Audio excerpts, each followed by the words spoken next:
أعوذ بالله من الشيطان الرجيم. بسم الله الرحمن الرحيم.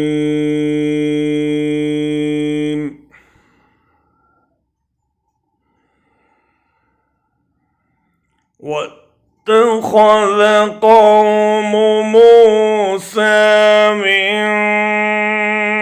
بعده من حليهم عجلا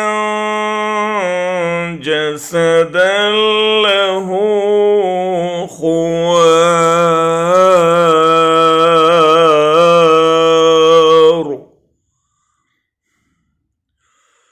ألم يروا أنه لا يكلمهم ولا يهديهم سبيلا اتخذوه وكانوا ظالمين.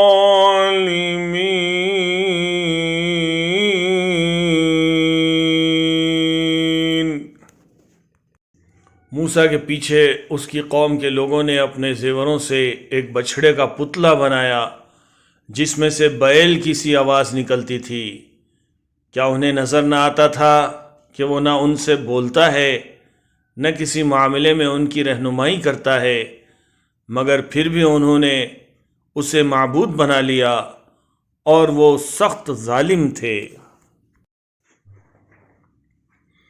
And the people of Moses made after his departure from their ornaments a calf, an image having a lowing sound.